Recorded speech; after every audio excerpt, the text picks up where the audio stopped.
Good morning, everyone. It's new every morning. I'm looking out there for my morning warriors. Who's going to be with me at 7:30 this morning?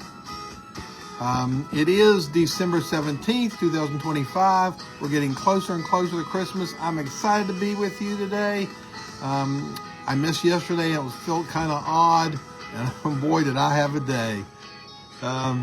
But anyway, it's pretty warm outside for this time of year. The snow is melting. We still have snow on the ground, but it's melting away. And over the next day or two, it'll be all gone. And hopefully it'll come back for Christmas. That's the plan here in Central West Virginia. So anyway, I hope you guys are having a good morning if you're already up. If you're watching this at 2 o'clock in the afternoon, I hope you've had a great day so far. I have some stories to tell you today. Pretty interesting stuff. But before I get to that, I have to tell you about my day yesterday. Now, for you that follow this regularly, I had to leave really early yesterday morning. And I had an interesting day. It started when I got out of bed. I got out of bed and I had done something to my knee. And I have a trick knee that I have some problems with. And I had done something to my knee and started limping out of bed. And usually what happens is that goes away within an hour or two. It just kind of limbers up and goes away. Not yesterday. I limped all day. Not that there was a lot of pain, except there was some pain when I was walking. And I'm still limping, although it is improved some this morning, thank goodness. But that started out my day. Then at 6, I left the house at 6. I went to get in my vehicle, my van, and found that one of the bolts on the hinge of the driver's side door had come out. Yeah, I don't know how that happens, but it did, and I couldn't hardly close the door. So as the day went on, I tried to close it. I stopped in Fairmont and bought a pin, tried to put it in, couldn't figure out how to do it by myself. It's kind of hard to pick it up, line it up, put it in, all that stuff. So it was pretty difficult. So I didn't. After about 10 minutes, I said, I'll just have to find something else. Problem is I couldn't get the door closed very well. And I was also concerned that it might damage the other hinge by using the door. So what did I do? I closed the door as best I could, and I started climbing out the passenger door. Now that's something that I'm able to do. Good morning, Donna. I'm able to do in my van because it's a full-size van. But with a bad knee, it certainly made it more difficult. And every time I got out for anything, I had to climb across. So, those two things were things I dealt with. So anyway, I'm in Shepherdstown, West Virginia. For anybody that knows where that is, it's close 4 hours from here. And I got there about 10:30, 10 o'clock in the morning. So I pull up, I make my delivery. I pull up to a stop light or a stop sign. And when I give it gas, the van won't move. Yeah, I'm having transmission problems. So I kind of coast it back to the side, pull it over, turn it off, let it cool some, and made a couple phone calls, did a couple things I needed to do, got back in it. I got it to start moving, but there was major problems with the transmission, I could tell. So, yeah. So I limped along. I thought I wasn't gonna get home, and I had 4 hours away from home, 4.5, because I was going a different route home to make some deliveries and pick up some product. Anyway, so I did eventually stop. I really wasn't sure I'd make it home, but I eventually stopped and got some Lucas transmission treatment. I didn't get paid for that advertisement. Lucas stuff is always good. I put that in. I figured out the problem was the transmission shifting, so I put it in manual and just puttered my way along. And as I went, it got better. And it's not. I'm still going to have to get a transmission work done, but at least I could get home and do the things I need to do. So that was my day yesterday. I hope you had a better one than me. I know my day is going to be better today. So anyway, we'll talk a little bit more about my day yesterday at the end. So anyway, let me ask you a question. What do nearly half of Generation Z want for Christmas?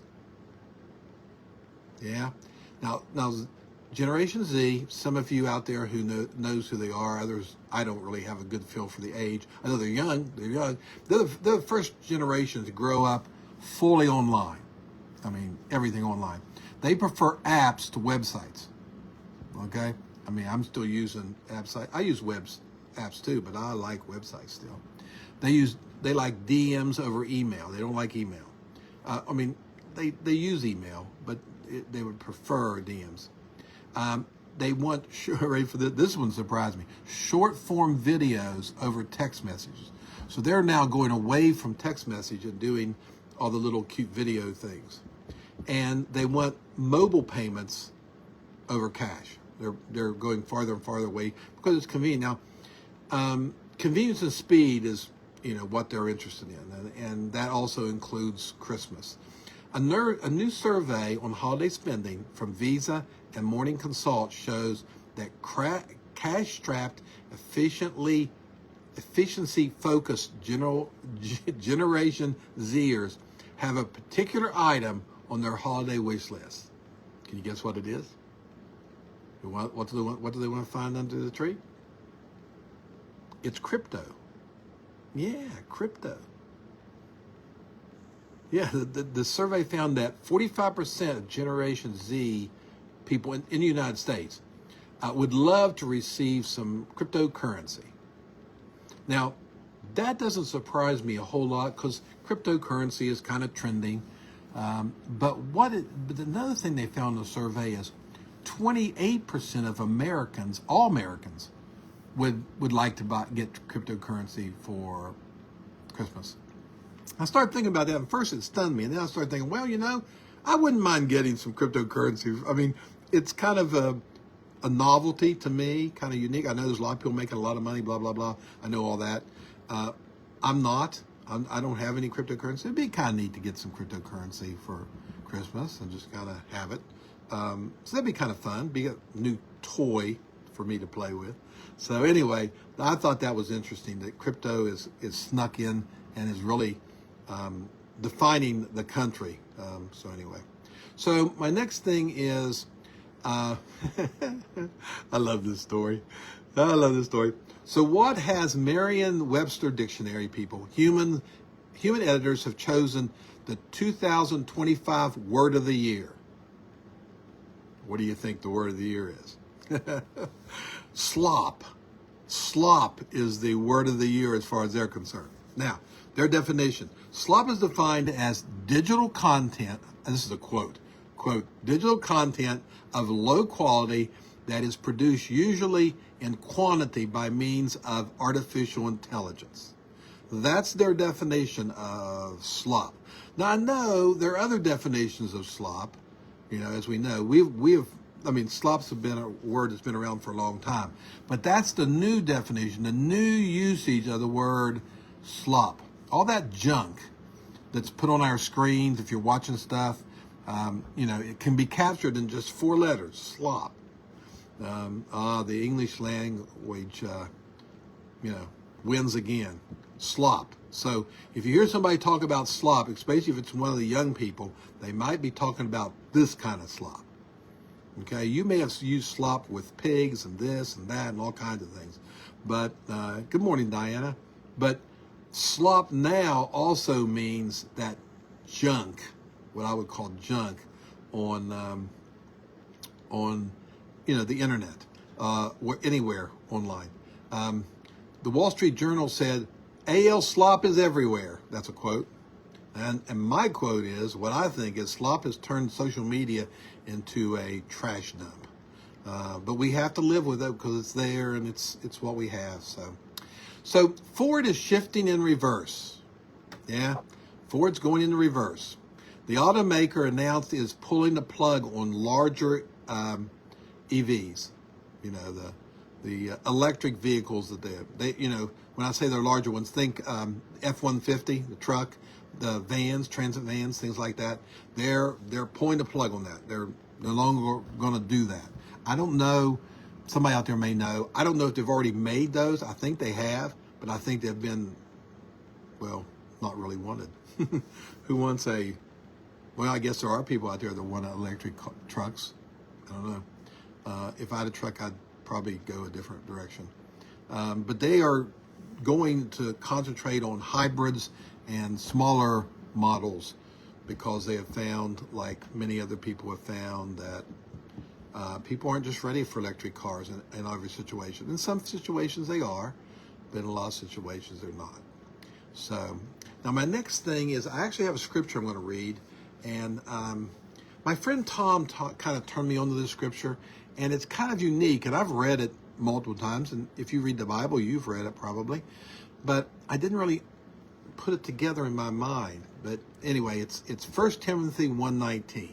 Okay, now I read several different Bible versions, and they all use the two words that I'm going to concentrate on in this. Okay, so 19. Cling to your faith in Christ and keep your conscience clear. For some people have deliberately violated their conscience. As a result, their faith has been shipwrecked. Now, when I read that, I've just kind of read that. I've read it multiple times, and I just kind of blow over it. But let's stop for a minute. I looked up the word conscience, just to be sure I had it in my mind like I understood it.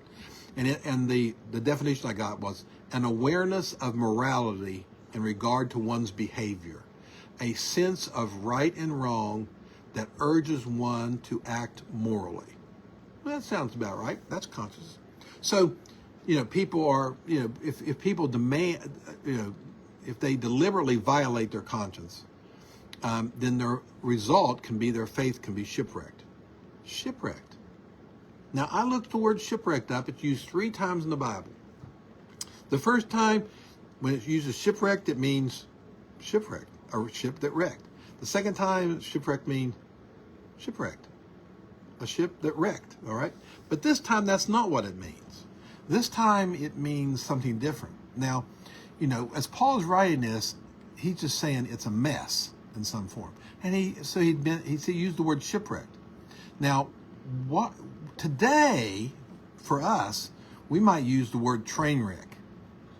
Oh, that person's life is a train wreck, or that situation's a train wreck. We will say those kind of things. But why did Paul not say train wreck? Because there were no trains. They had ships. So he said shipwrecked instead of train wreck. But we would say train wreck, and I don't use that word a lot, but everybody, if I say to you, oh, that person's life is a train wreck, or oh, this situation's a train wreck, you know what I mean. But shipwrecked is interesting because that's what he was talking about. Their life is a train wreck. And we don't really use the word car wreck in that situation. I mean, if I say, oh, this situation is just a car wreck, that doesn't sound really right. It doesn't work.